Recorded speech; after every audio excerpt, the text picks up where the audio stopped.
Fin education with संतोष में आइए हम अपना शेयर मार्केट की एनालिसिस शुरू करते हैं। ठीक है, आज कई चीज़ें हैं बताने को, बहुत इंपॉर्टेंट चीज़ें हैं। ठीक है, अच्छे से ध्यान से सुनिएगा। ठीक है, डिस्कशन शुरू करने से पहले थोड़ा सा हम अपना मार्केट पे आउटलुक देख लेते हैं। तो मार्केट देखिए पहले 2 दिन से क्या कर रहा है कि थोड़ा बुलिशनेस दिखाने की कोशिश कर रहा है। जैसे बुलिश हो रहा है वैसे ही ऊपर से एफआई जाके हमको माल चिपका के चले जा रहे हैं, तो वहाँ से फिर सेलिंग आ जाती है और मार्केट फिर गिर जाता है। तो ऐसे ही 2 दिन से चल रहा है।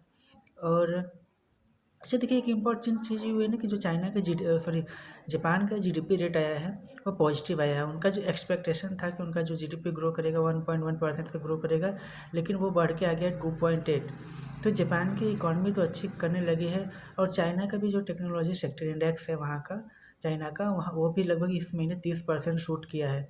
तो वहाँ के प्रेसिडेंट ने जो वहाँ के प्राइवेट लोगों को सपोर्ट किया है, प्राइवेट बैंक्स को, जिसकी वजह से वहाँ के आईटी सेक्टर में एक बूम देखने को मिला है। तो अब हम दोनों जो कि काफ़ी डल मार्केट थे, जापान का भी मार्केट काफ़ी डल था, चाइना का मार्केट भी काफ़ी डल था। दोनों धीरे-धीरे रिकवरी कर रहे हैं, लेकिन इंडिया का मार्केट में दूर-दूर तक कोई रिकवरी की उम्मीद अभी नज़र नहीं आ रही है। तो कब रिकवर करेगा, कब नहीं रिकवर करेगा, तो ये तो देखने वाली बात होगी। लेकिन इम्पोर्टेंट चीज़ ये है कि जो एमटीएफ पे स्टॉक बाय किए हुए थे, लोन लेके स्टॉक बाय किए हुए थे, उनका बुरा हाल है। अब वो क्या कर रहे हैं, अब उनकी एमटीएफ पोजीशन जो है वो कट रही है और जो लोन लिए हुए वो भी पैनिक में आके अ, अपनी माल को वो बेच रहे हैं। तो देखिए, यदि आप एमटीएफ लिए हैं, लोन लिए हैं, तो कुछ नहीं कहा जा सकता है। लेकिन यदि आपने खुद की इन्वेस्टिंग की है, ठीक है, अपने पैसे किनसे इन्वेस्ट किया है, कोई लोन और एमटीएफ नहीं है, तो आपको धैर्य बनाए रखना चाहिए। कल के भी वीडियो में हमने कहा था कि मतलब आप पैनिक में उसको ना बेचें, ठीक है? और धैर्य बनाए रखें। और यदि आपकी कंपनी अच्छी है तो घबराने की कोई बात नहीं है। मार्केट में जब भी रिकवरी आएगी, आपका स्टॉक भी अच्छा खासा रिकवर करेगा यदि आपने अच्छा स्टॉक लिया है तो। और यदि आपने स्टॉक सही नहीं लिया है तो फिर उसमें प्रॉब्लम हो सकती है, ठीक है? तो मार्केट वही है अपना 22,800 के लेवल के आसपास ट्रैवल कर रहा है, कभी ऊपर कभी नीचे, लेकिन बेसिकली वही लेवल है। अच्छा, 22,800 का मार्केट ने 6 बार टेस्ट किया है, उस लेवल को ट्राई मतलब तोड़ने की कोशिश किया है 6 बार, लेकिन 22,800 को तोड़ नहीं पा रहा है। इसका मतलब कि वहाँ पे वो बहुत बहुत ही अधिक स्ट्रॉन्ग सपोर्ट है, वहाँ पे उसको तोड़ना थोड़ा मार्केट के लिए मुश्किल लग रहा है। कुछ वहाँ पे बायर्स बैठे हुए हैं जो मार्केट को गिरने नहीं दे रहे हैं, लेकिन यदि वो सपोर्ट टूटा ना तो फिर मार्केट में एक भूचाल आना तय है, ठीक है? और इसी बीच में एक इम्पॉर्टेंट चीज़ ये हुआ है कि आज जो हेक्सावेयर टेक्नोलॉजी का आईपीओ आया है, आईपीओ बहुत ज़बरदस्त था इसका, ठीक है? अच्छी खासी लिस्टिंग गेन भी मिली है। लेकिन इम्पॉर्टेंट चीज़ ये है, अच्छा, जो जिन लोगों ने सिर्फ लिस्टिंग गेन के लिए अपना आईपीओ में लिया था उसका, तो उनको लिस्टिंग हो गई होगी, वो चले जाएंगे अब। लेकिन क्या इस स्टॉक में हम लॉन्ग टर्म इन्वेस्टिंग कर सकते हैं? तो देखिए, हेक्सावेयर टेक्नोलॉजी लिमिटेड कंपनी अच्छी कंपनी है, ठीक है? इन्फ्लुएंस नहीं होना है आपको और आपके खुद को, ना ही आपको कोई अपना व्यू बनाना है। मैं सिर्फ एक ओवरऑल व्यू अपना आइडिया देने की कोशिश कर रहा हूँ इस टाइम, ठीक है? तो देखिए, वीडियो अच्छी लगी तो पहले लाइक ज़रूर कर दीजिएगा, हम रोज़ भूल जाते हैं बोलने के लिए। और आप लोगों ने अभी तक सब्सक्राइब भी नहीं किया, काफ़ी लोगों ने, तो सब्सक्राइब कर लीजिए, ठीक है? तो हाँ, चलिए शुरू करते हैं। तो देखिए, जो हेक्सावेयर टेक्नोलॉजी है, कंपनी अच्छी है, ठीक है? और जो 69,000 मतलब 70,000 करोड़ का ये इसका मार्केट कैप कंपनी थी, जो 70,000 के लिए इसने अपना आईपीओ लेके आया था, 70,000 करोड़ के लिए, ठीक है?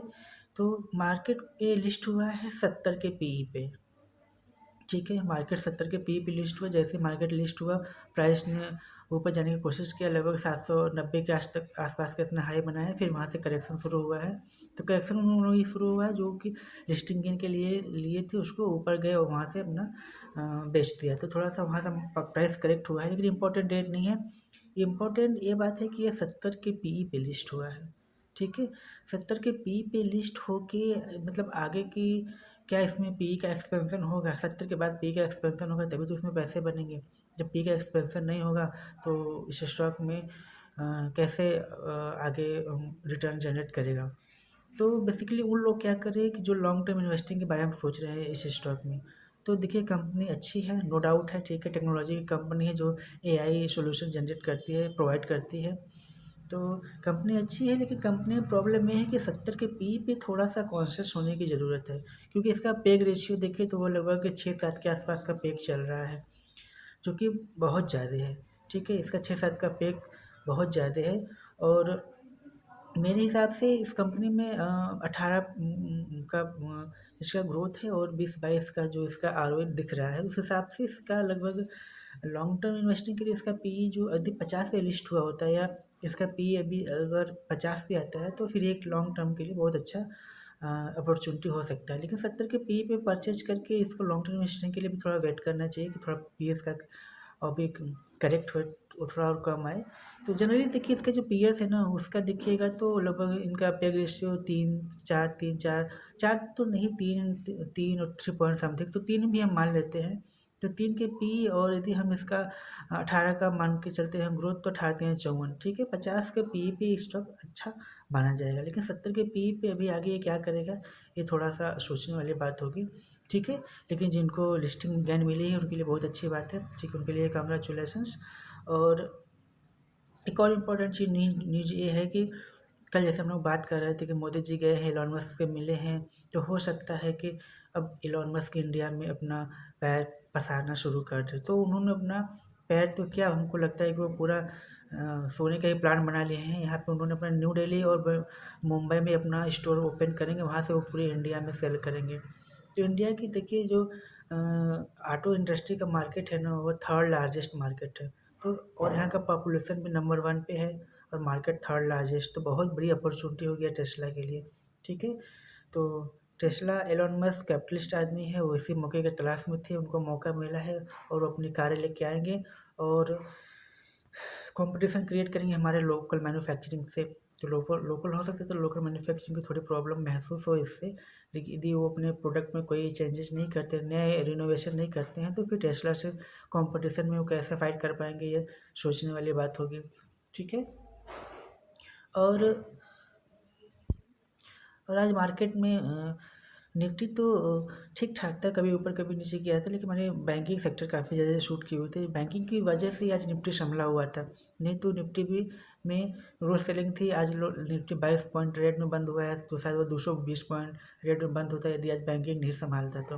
और सुबह भी मैंने जब ये 22,300 के लेवल टेस्ट किया था ना, तभी मैंने अपने ट्विटर पे पोस्ट किया था कि 22,300 का ये क्या है बहुत अच्छा रेजिस्टेंस, यहाँ से मार्केट को ऊपर जाना शायद आज के लिए तो पॉसिबल नहीं है। और वहीं से मार्केट ने क्या हुआ पूरे दिन तक उसी के 22 या 300 के नीचे पूरे दिन ट्रेड किया है, ठीक है। तो जजमेंट लेना सही टाइम पे सही जजमेंट लेना भी बहुत ज़रूरी होता है।